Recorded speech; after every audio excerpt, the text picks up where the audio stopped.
Hello, everyone. Anna, thank you. Thank you, everyone, for coming. I'm Molly Belamy, and the talk I'm going to give is on the divine in Iris Murdoch's novels.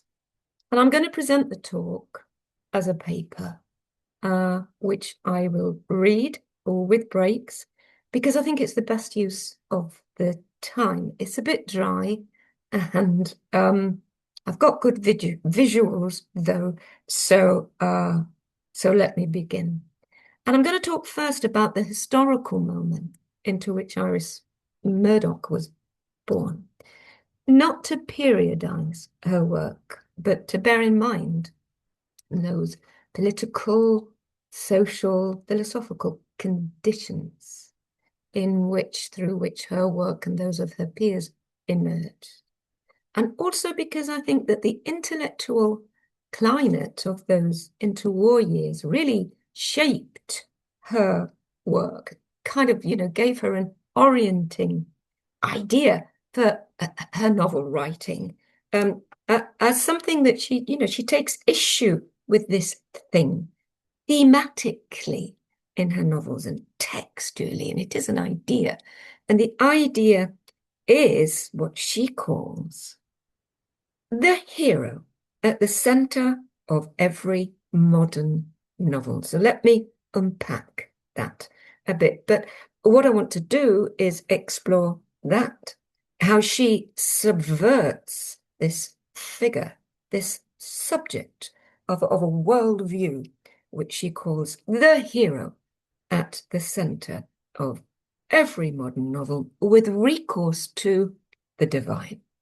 So when I'm quoting Iris Murdoch, unless I say otherwise, I'm quoting from The Sovereignty of Good, which is her philosophical, a piece of philosophical writing. So she was born in Ireland as an Anglo-Irish subject between the two world wars.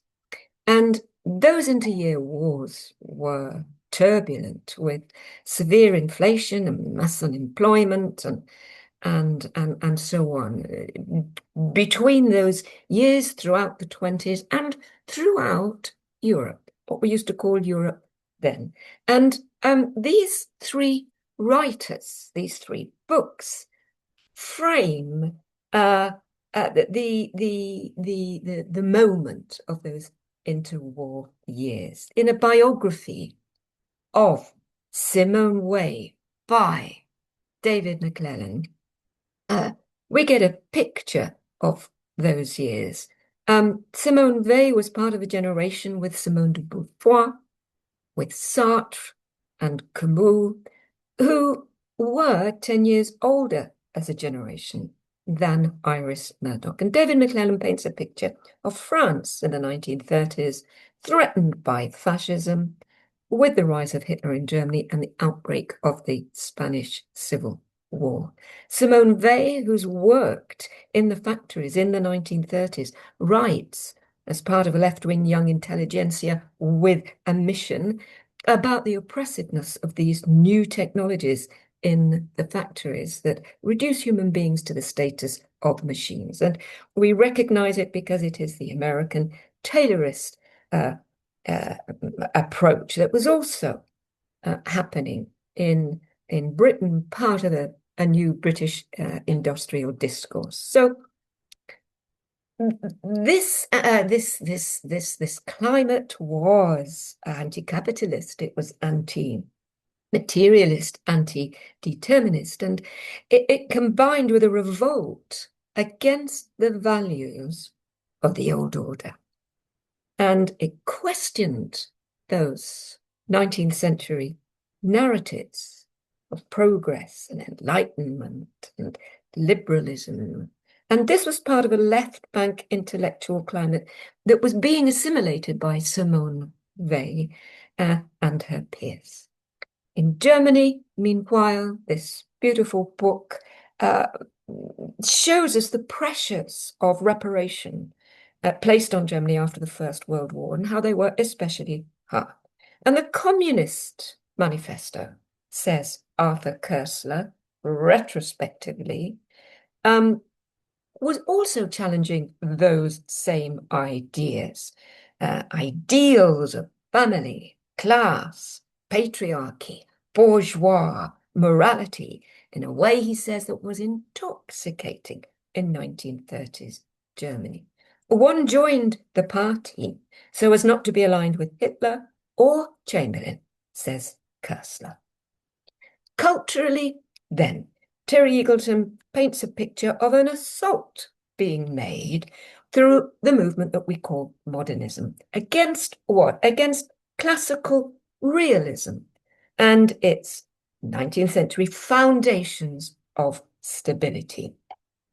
It's an assault that he talks about, made by modernist art with aesthetics of symbolism and by literary theory that was in opposition now to the literary naturalism of, say, even people so recent as Hardy and Conrad. And what it was doing was introducing new literary structures to challenge the old order, structures such as the stream of consciousness style that is adopted by Virginia Woolf and James Joyce. So in the field of biography, those eminent Victorians are being denounced now for their narratives of colonialism, imperialism, by Strachey, husband of Virginia Woolf. Of course, there is the perseverance of the old order of conservatism.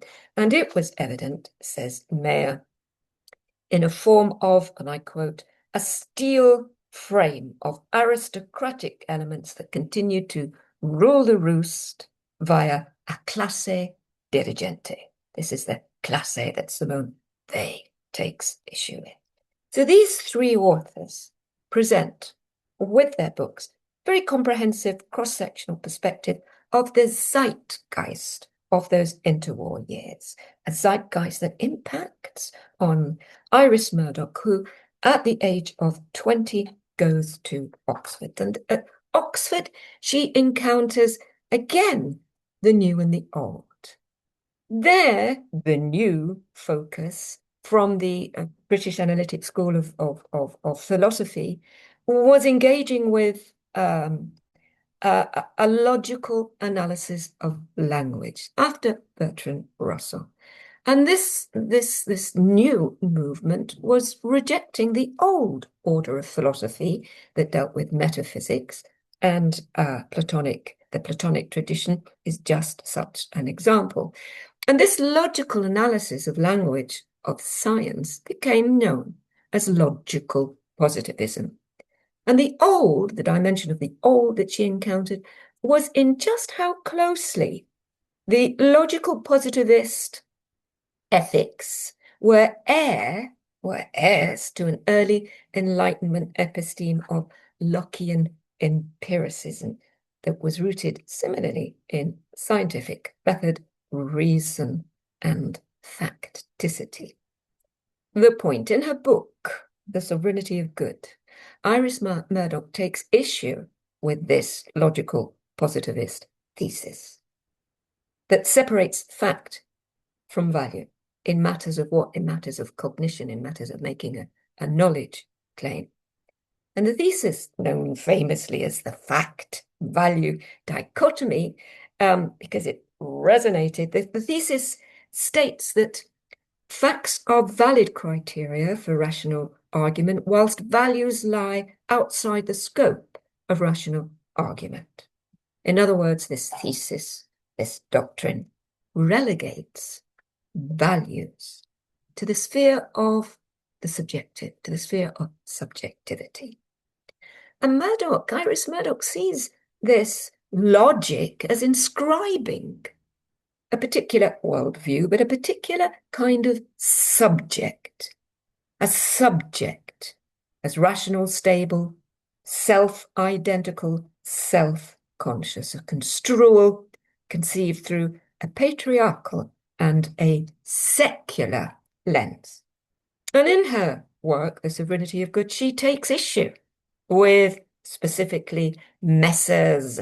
Hampshire, Hare, air and rile those Oxford philosophers for proposing a doctrine that claims to be fact-based and is actually ideological.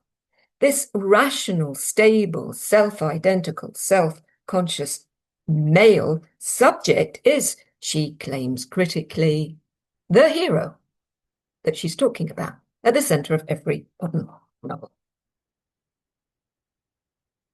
So, in an earlier Women in Parenthesis platform, Nat Dyer was speaking about Mary Midgley's work on myth. And he spelled out beautifully the extent to which the rise of 20th century classical economists exerted a long arm also as personalities, but as thinkers, over culture. And he said, to the point where it impacted negatively in terms of the uptake of Mary Midgley's work on myth, because, of course, myth was rendered as having no currency in that intellectual climate. The point is that this economic subject that he was describing, who is in full position of perfect knowledge and able to make stable preferences and logical self-interested choices, that economic subject chimes very much with the philosophical subject inscribed by the doctrine of logical positivism, which is heir to the Enlightenment subject of liberal humanism as rational, stable, self-conscious, and male, and the hero at the center of every modern novel.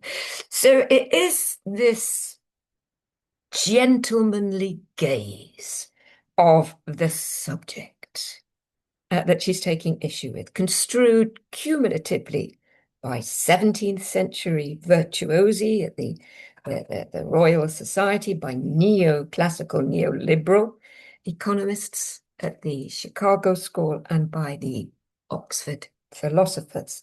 It's this that she takes exception to. And she says, and I quote, as the siege of the individual by concepts. She regards the related notion to this subject that values are subjective as dangerous.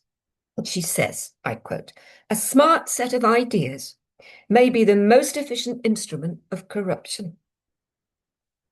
And the hero at the center of every modern novel becomes a target for her own novel writing. Just to say that the four women that we are concerned with in Women in Parenthesis, each of them engaged with that gentlemanly gaze of logical positivism differently, but where they were aligned was in their position that a philosophy that relegates moral values to subjectivity is not a proper philosophy, just as news of the Holocaust began to emerge. So in this sense, then, Iris Murdoch's novels are themselves contrasted, like the intellectual climate of a day. And on the one hand, she's irritating her Oxford peers by seeking to redeem an even older order philosophically that they consider now passé, that is, the Platonic tradition, by bringing in her novels the full regalia of transcendental philosophy, with its demonic myths, its mysticism, its primitive religion, and its divine madness down on their heads, so to speak. Her novels champion the irrationality of the gods and the prophetic madness from the Platonic tradition. And this is furthered, this madness, with the Anglo-Irish tradition of myth and folklore bequeathed to her by Yeats and Synge, in a gesture of novel writing that counters then the austere rationalism of the logical positivists in England. On the other hand, she appears to be holding out in her novels, in her philosophy, a kind of objective morality philosophically in ways that are viewed with deep skepticism by her continental peers in philosophy, those existentialists, the post-structural, the new materialist turn. So there she is, as it were, at loggerheads with both of these schools of thought that she has engaged deeply with. And in the next part of the talk, I just want to consider a little bit more this contrastive impulse of hers to go against the grain of her times. So, where she proposes very unfashionably, maybe even recklessly, a difference of view to the two prevailing ones, that is in logical positivism and existentialism, with her recourse to the divine. So she uses the divine to enable a different imaginary through which to contemplate the themes that she writes about philosophically with such simple clarity in The Serenity of Good. But she doesn't use it purely as a literary device. That's not what I'm saying, but as a rich realm of thought that also has history, that transcends the secular and the patriarchal subject of the prevailing worldview, because of course she reckons that whether it's the logical positivists or it's the existentialists, it is in this sense, a kind of same subject. So the subject, albeit premised differently by those two groups, logical positivism and existentialism, is that of the solitary will. I'm quoting her, where she says, the ideal is in one's own bosom.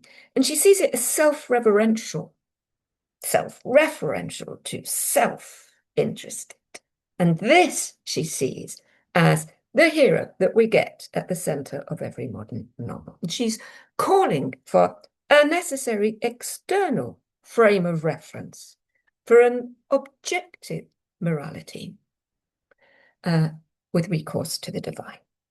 So let me go on to what I mean by the divine very quickly.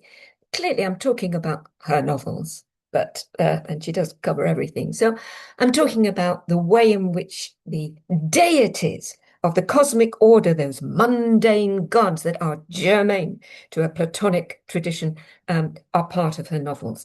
And then I want to look at her novels and the treatment that she makes of divine themes. So this is what I mean by the divine.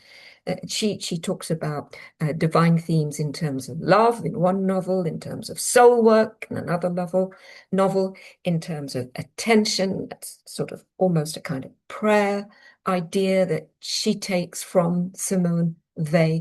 And in another novel, again, this idea of the divine being linked to the moral.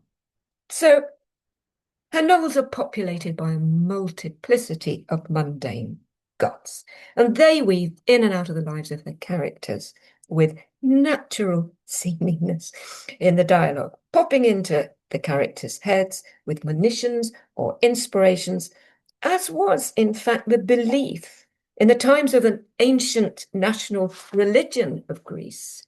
This is how it was perceived. And according to archaeologist Nielsen, there was then a collective piety of the community that found expression in the rites, the ceremonies, the dances, the sacrifices, the initiations, the mysteries, and the shrines built to the gods, phenomena that find expression too in Iris Murdoch's novels. So, in the Timaeus, Plato presents us with a schema of these gods and a vision of the cosmos. These encosmic gods, as they're called, and mundane gods, they're of a lower order, and they are tasked by the demiurgus to govern the souls of mortals. And they're intermittently visible and invisible then to mortals. However, Plato is clear that these mundane gods are divine souls, and they are good with a capital G, and they are not therefore corrupted by their terrestrial work of governing the souls of mortals. So what am I saying? That the mundane gods in the Platonic tradition and the ancient Greek religion, two different things, they serve as a bridge between the sensible world, that is the terrestrial world of mortals, and the intelligible world of the gods. This link, and it's in this sense that Murdoch deploys them in her novels. They're entertaining, sometimes in a throwaway line. They don't get explained. They're just there. And they're there as a force of good with a capital G. But they are experienced often by mortals as troublesome and irrational. But what she doesn't do is she doesn't succumb. She's not seduced by the populist, Homeric, mythological tradition that depicts the gods as capricious. She draws rather in her novels, in her perceptions, from the Neoplatonic tradition. So Proclus famously defends Homer. We're not sure about Plato, but Proclus, who comes after, he defends Homer. And he interprets the antics, the apparent antics of these apparently capricious gods, as metaphysical symbols, he says, embedded in the Homeric tradition, needing to be understood differently, he's suggesting, rather than as literal immoral action. And he anchors these symbols, these metaphysical symbols, in older theurgic texts, such as those of the Chaldean oracles, in ways, and this is the point, that integrate Plato's gods into a cultural as well as a metaphysical and indeed a religious heritage. So these Neoplatonists, that school of thought, Plotinus, Porphyry, Proclus, writing in the early centuries of the Common Era, passed down a tradition. It gets passed down of an idea of philosophy as a way of life, with the good, capital G, as its first principle. Passed down through Averroes, through Aquinas, through Dante, to Vicino in the early Italian Renaissance. And Vicino is that Christian Platonist who writes about the darker side of demonic agency as it's perceived, though, by we mortals. In other words, it is a subjugated genealogy of knowledge that Iris Murdoch picks up like an old dropped stitch to remind us and brings it into her novels, because that's the perception that she's traveling with. So what am I saying? Again, the layering of a scholarly intertextuality of divine genealogies of knowledge that she's weaving into her novels like universals, because she provides with it a backcloth of ancestral custom against which she writes about the particular through her characters. It's a backcloth that seems to work almost sometimes at a collective unconscious level, in that whatever the reader's religio-cultural background, whatever that is, they can always find the divine subject matter that she plays with relatable in some way, which makes the presence of these mundane gods in our everyday lives natural seeming. Okay, so moving on now to looking at her novels. And the first one I want to look at is where she is writing in a fairly honourable defeat about the divine theme of love. In her novels, Iris Murdoch often sets up encounters for her characters, little acts of attention, that Simone Weil concept again, in the context of everyday life. So it's not a kind of moral as in should and shouldn't. It's a questioning that invites an act of attention. And one of her favourite classical tropes she uses a lot in her novels is that of the lover-beloved dynamic. It's a kind of archetypal figure which she uses to explore power dynamic that's implicit in this relation of lover-beloved and the notion of love as divine. So, yes, a fairly honourable defeat.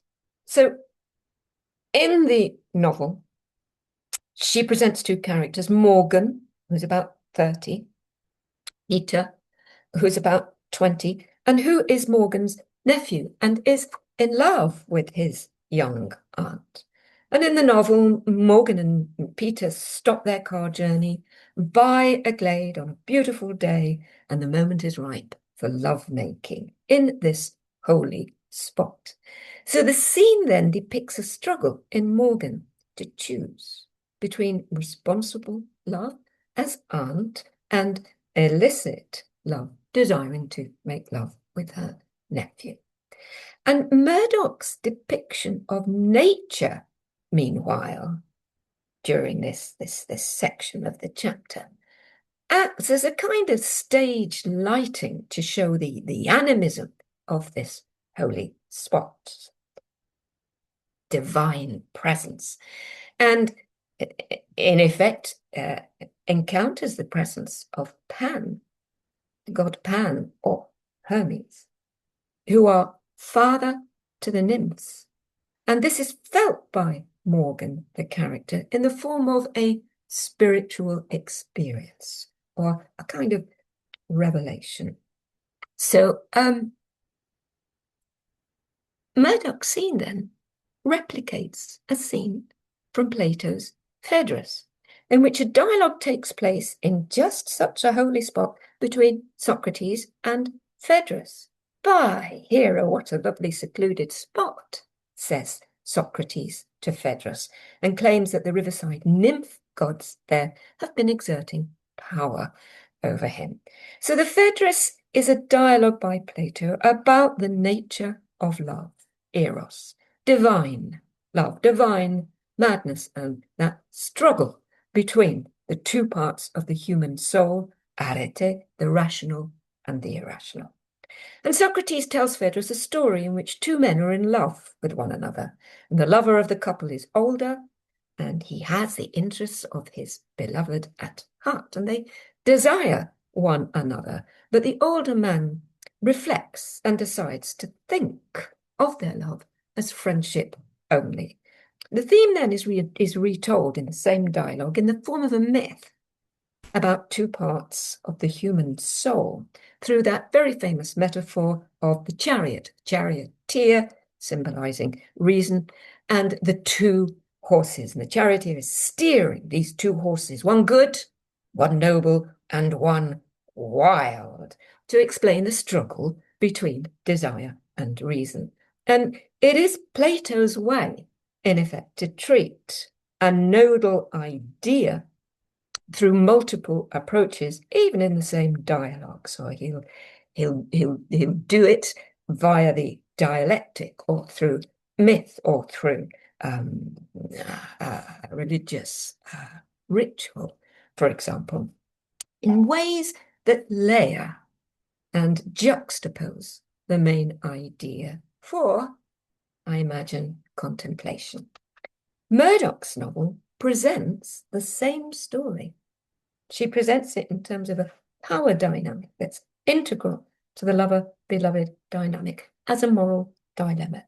And her allusion to the Platonic tradition is completely hidden, as in, there's no mention of it in the novel. And clearly, you don't have to be a Platonist to enjoy her novels any more than you need to be a musician to enjoy music. So Morgan's struggle then is relayed to the reader in a modern day idiom of psychology that makes the theme of the classical theme of divine love intelligible to us. We know for psychology, we're at home with that discourse. however, the ambiguity of whether Morgan's struggle is psychological or cosmic is posed only by Murdoch's faithful replication of the scene in the Phaedrus, whereby maybe by extension or subliminally, the idea of Eros as, I quote Murdoch, an idea of perfection is floated. Maybe the divine theme of love as linked to the irrational soul, that wild horse that of necessity steers us all downward in a fall or a descent towards chaos, that idea is intimated only by the silent fact that her story replicates the story in the Phaedrus about divine love. So the next novel, The Sea, the Sea. The theme here of the novel is soul work. And again, it has a particularly strong storyline around the necessary descent of the soul, which is it is a prophetic theme in this novel. The protagonist of the novel, which is unusual in itself because ordinarily she doesn't have a protagonist, but this protagonist, Charles, is supremely in charge of the whole story as it is his autobiography and he's writing it. So Charles is a famous actor, he's single, he's retired, and he's moved to the sea in search of reflection after having fulfilled all his obligations to a life in the theatre. And Murdoch uses the theatre. There are so many framings and prisms and manages to elicit at so many levels and in different ways, many of them humorous, this prophetic theme. At the start of the novel, Charles is a parody of hubris, classical theme, but Murdoch presents him not as a character with a tragic flaw dramatically, but as a kind of Don Quixote figure, full of sound and fury at the beginning of the novel, and absurdly and obscenely self-preoccupied, and yet plausible in parts, which is an interesting thing in itself. You know, she's not rendered him completely antipatico. He's not nice, but plausible. And so on that basis, then, she conducts the possibility of a metamorphosis. So the parody is set against the prophetic theme in this novel, a metamorphosis, which is achieved precisely through a descent and an ascent of the soul, like Dante. So the novel is about soul work. It's her word. And at the end, the character is saved, and his soul, metaphorically speaking, ascends. But these metaphysics are only ever inferred or read off, or not, by the reader, and they're never explicit in the writing itself. So in a short excerpt now, I'd like to illustrate the prophetic theme of the novel, the divine. And what we get here is Charles writing in his autobiography and remembering a fall down into the sea just below the cliffs at a spot called the Cauldron, because it's a hot spring of sea water.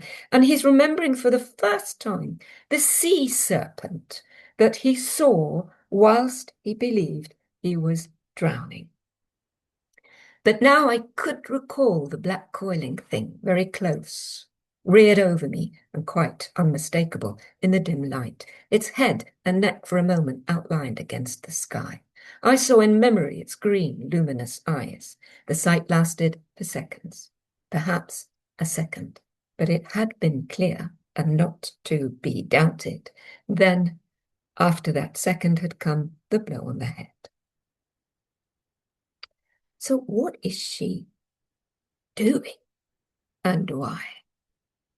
By selecting the two symbols of the sea serpent and the fawn, Murdoch is making recourse to a long genealogy of divine literature. The descent and ascent is a prophetic theme of metaphysical literary and cosmological narratives that swim up to consciousness as we encounter these two linked symbols. The sea serpent, alluding here to Milton's Leviathan, a sea beast, snake that lies at the bottom of the burning lake, again, the cauldron, in Paradise Lost. It alludes also to the fall of its host in that cosmology, which is, of course, Satan.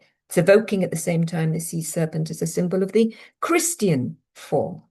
And the avenging snakes of Virgil's epic poem, the Aeneid, is symbolic of the fall of Troy. The sinner-biting snakes in the eighth circle of the Inferno, symbolic of Dante's descent in the Divine Comedy. It's reminiscent of the Greek idea katabasis, an idea of descent into the underworld that was undertaken by Orpheus, reminiscent too of Procluses, the Neoplatonist, his interpretation of the Iliad as a descent of the Greeks in pursuit of beauty, that is, heaven, as a necessary descent that the soul needs must take. So the cauldron, too, the name given to the spot where Charles falls and evokes immediately that occult cosmos of the three witches in Macbeth, a play deemed to be still in touch with a medieval perception of the divine and the supernatural cosmos. Again, this layering. And all this as a memory that comes to Charles after the event, because, of course, memory itself is, according to the Platonic tradition, a divine form of knowledge that can bring passage for the soul from this world to the intelligible world. So thematically, this intertextuality of divine narratives that fuse in our imagination around the linked symbols of the serpent and the fall, in a way that underscores a prophetic theme of metamorphosis. And that's what Murdoch puts her character, Charles, through in the novel, or put more simply, through a process of unselfing. Okay, I'll just pause a moment and let's see. Okay, if I can just talk here a minute about my experience as a reader of Iris Murdoch's novels. I came to her novels after philosophy and quite recently.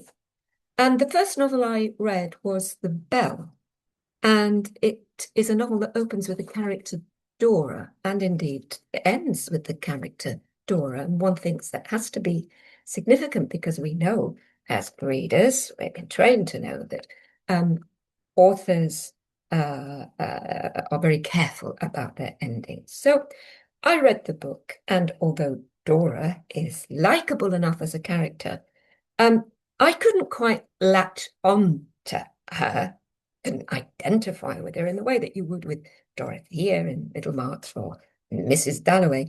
She wasn't sort of main character substantial, and I couldn't get into Dora. And I was not satisfied by this. And I cast around and looked for other characters that I could latch on to, identify with, get into in some sort of satisfactory way, and was unable. There were candidates potentially, but it didn't happen. And this latching on thing is what we as readers are trained to do. We're trained in some way to enroll ourselves or to feel recruited, even when the character himself may be a bit alien or dystopic or angst-ridden. We can still identify with his psychology. But I couldn't identify, not properly, with any of the characters. And I found it genuinely frustrating. And when I got to the end of the novel, it's a postscript, she often uses the postscript, and you look there for the insight or the answer or the thing that's going to satisfy you as a reader. And I didn't find it there. And one feels a bit adrift then, because it's happened recurrently with her novels. And yet I stay hooked, and I wasn't sure why. But now I think it's something to do with the dynamic that the novels produce, wherein I recognize myself in some way with a bit of a jolt. By jolt, I mean I laugh out loud, or I'll catch myself at something which is deeply familiar. So, for example, if it were a dialogue that I was reading, it wouldn't be the um, the words, the content, the characterization that that struck me, that strikes me. It's the dynamic that's framed by the dialogue in some way, some sort of projection where I recognize myself, instantly recognize myself. And so it has felt with Murdoch sometimes that what I was experiencing was what the text was doing rather than what it was saying. It's kind of mechanism that she uses to both distance and throw you back on yourself in some way. That was the feeling. I don't want to sound metaphysical. So I'll see then if I can convey this idea now with a little bit of text, very short bit of text, because of course it is subjective, but let's see if I can get me back. I've got me twice. So, right. This part that we're going to look at now is an excerpt where Charles is still writing his autobiography, but it's before the fall. So he's writing about a recent encounter that he's had by accident with his first love. He's in his late 60s now. This was a love that was never consummated, but it's a love with whom he's been obsessed this many years and whom he wants to possess now in every sense, even though she has made it quite clear that she is happily married.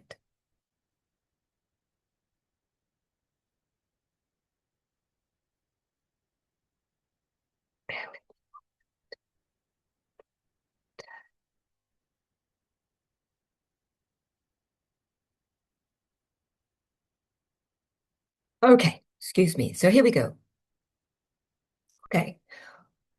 Also, of course, I must not disturb her marriage. And yet, why? Of course. No, no, I could not, would not think of disturbing her marriage. It would be unthinkably immoral to try, and there was no reason to imagine that I would necessarily succeed if I did try. That way, madness lay. And of course, that's exactly what he does. And what we get here with this bit of text I'm suggesting is a kind of moral dissent that Charles is making. But it's being imitated by the text itself, as though those lines were steps down into a self-deceiving sleight of mind, sort of transitional, a ladder of moral descent, lowering us incrementally to where madness lies. And Murdoch makes the text here and in other places. It's one of the things she does. She physicalizes the idea through the form that she's using. So it's a borrowing from the Russian formalism school. But she does it in order to reinforce a nodal idea here of moral corruption. And when I first read this short passage, what struck me was the dynamic I was talking about. So not the words, but the dynamic of creeping self-deception where one talks oneself into whatever is in one's best self-interest, we know, obsessively. And I recognized that dynamic of myself, as it were, reflexively, this thing that she calls selfing. So stylistically, the text here works on one for its immediacy and its obviousness. We register a dynamic, as it were, at a glance. It isn't written in the style of a poetic soliloquy given by an evil character such as Iago or Milton's Satan. It's not a stream of consciousness depicting the subjective reality of an anti-hero, such as Leopold Bloom. It's not written in that classical realist style of a psychological characterization, such as we find with Thomas Mann, for example, but more like in the mode of a Marlowe's Dr. Faustus. Marlowe's Dr. Faustus, who stands on stage between the good and the bad angel, visibly positioned in the emblematic style that's not so far removed, again, from the medieval morality play. So it's an effect, and it seems to me that the effect is registered, as I've made apparent there, not through the language, but the form, as a kind of trigger dynamic.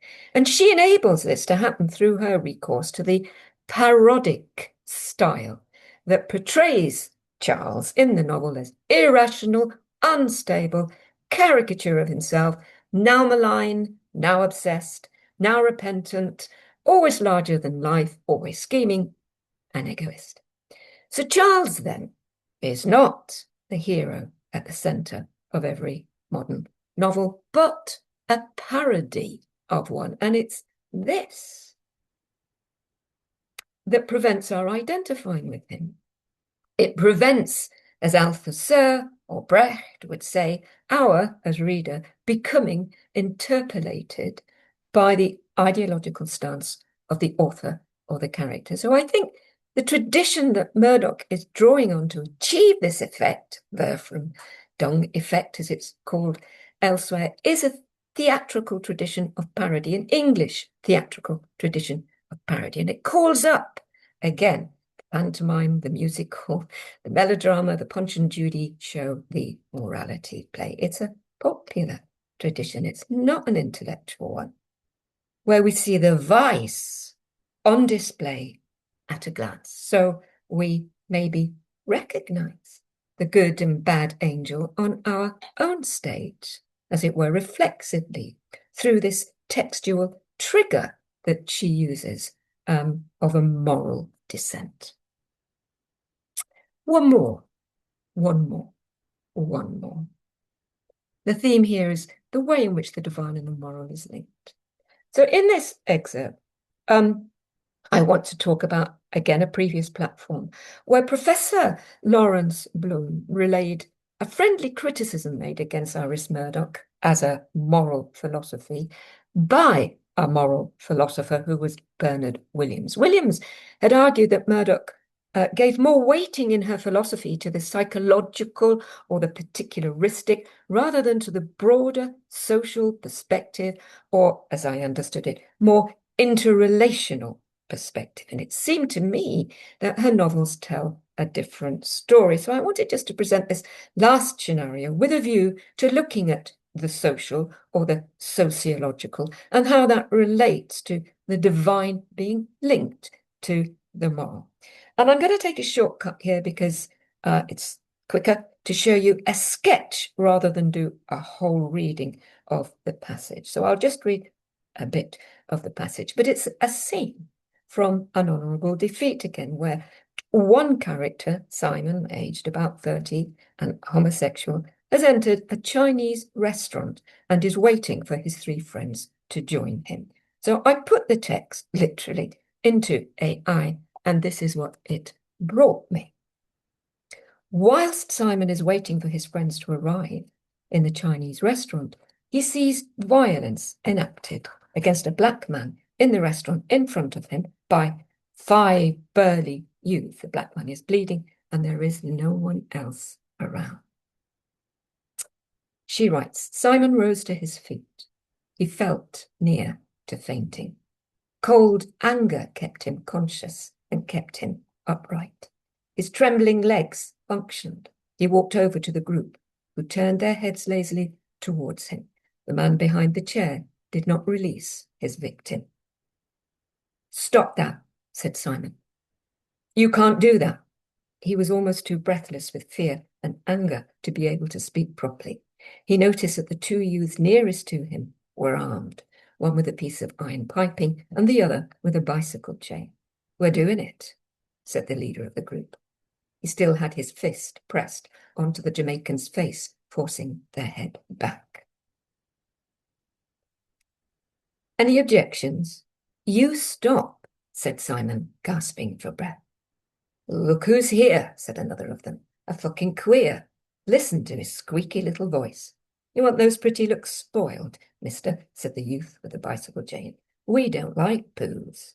Want to have this wrapped around your head, do you?" He swung the chain suggestively.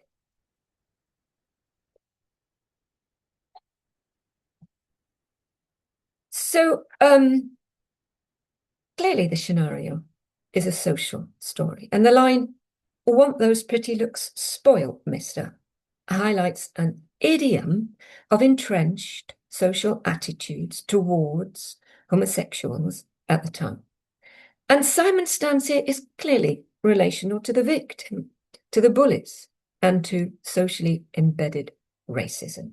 And Murdoch often presents such encounters with structural violence that her characters have to engage with. Characters who are subjects that are racialized, gendered, and classed. And in the next moment of this scene, when Simon's three friends arrive, she develops a second kind of panoply of interrelated responses from the characters to the situation. Then later in the novel, Murdoch revisits the same theme that's being acted out here. But now she uses what is another favourite trope of hers, which is the throwaway line to better amplify an issue here that is the institutionalized homophobic worldview. And she does it by giving it to a character who is the pillar of the academy. And she does the same thing with one of her female characters, where she puts words into the mouth of the character in order to show an internalized patriarchal sense of self. So coming to it, like Plato, she reworks the themes through multiple approaches. She has this toolbox of linguistic tricks to present the social as a springboard for exploring the necessary struggle of unselfing again in relation to the other. On a philosophical level, one is struck in the scenario by the contrast between a superheroic gesture of an act and its being situated in an everyday context. And it leaves a slightly bizarre impression on the reader. For although Simon's act is admirable, it is also irrational, and it can't be explained logically. Why, being so outnumbered and vulnerable as homosexual, would he do that? What was his intention? So the anomaly here between the admirable and the irrational creates a kind of fissure, an opening in the text for an extra mental question to slip in. Might it be that Simon's belief that it was necessary to act this way is why he acted this way, that he had no choice? And in the same way that Socrates had no choice when he acted bizarrely at his own trial in the Apologia. Note the god there on his shoulder, by alienating the very demos who were trying him and who, in fact, did put him to death.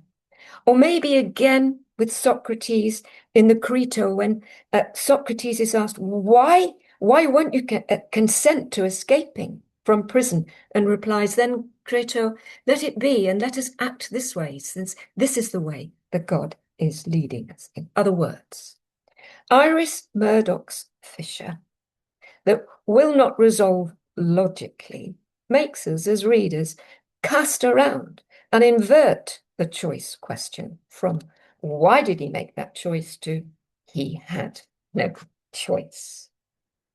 For moral philosophy, however, this had no choice hints at Simon's act being something different to a rational intention. And we, as the reader, have got the backstory of Simon. And it represents this backstory, a kind of psychological account for why Simon might behave this way. But it also represents a view of virtue as a process which builds up structures of value imperceptibly, quote, like the half-formulated thoughts that Murdoch often puts into the mouths of her characters, as partial rather than fully conscious thoughts, or, as she says, in a process of learning. And on this view, the fissure between the act and the logic of the situation suggests that virtue, the virtue of courage here, cannot, I quote her, be reduced to the psychological or any other set of empirical terms, but rather is something that we achieve sometimes inexplicably. This view places Simon's belief and Socrates' belief, had no choice, beyond those empirical terms. And that then places the transcendental within a philosophical account of morality in her work. In other words, the fissure that will not resolve logically makes us cast around to ask the question, not why did he make that choice, but he had no choice. So not so easy to find fissures of this kind that can enable a different kind of questioning in education, because where Plato is taught generally in higher education, in the classroom, as a foundational concept to subjects such as critical legal theory studies or virtue ethics or the philosophy of education, our teachers, it's explained in materialist terms of reference through a materialist logic and a materialist vocabulary, so that the notion that Simon had no choice would, I suspect, be barely articulated. So embedded are we in an empiricist paradigm of education with its imperatives for evidence-based learning, that there is no alternative habit of thought or words to say it available to us.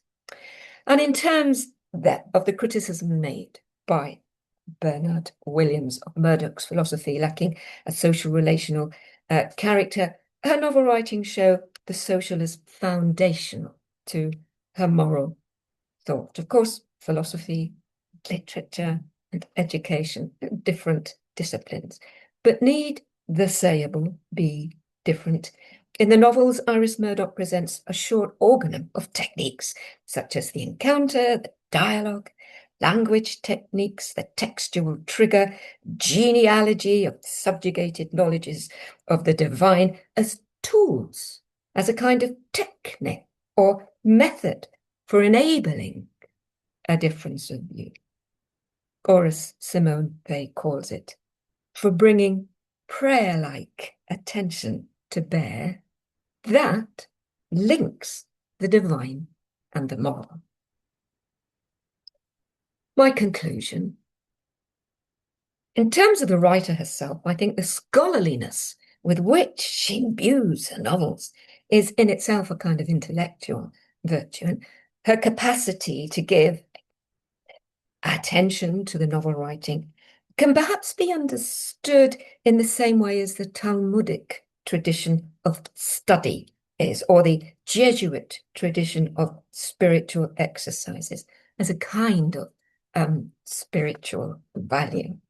I think for the reader, she enables a form of reflexive attention through a technique of literary tools, but in a way that's not didactic, thinking Brecht, but because For if it were didactic, that would require the text to have stable meanings with rational, stable, self-conscious, rounded characters with whom we could identify.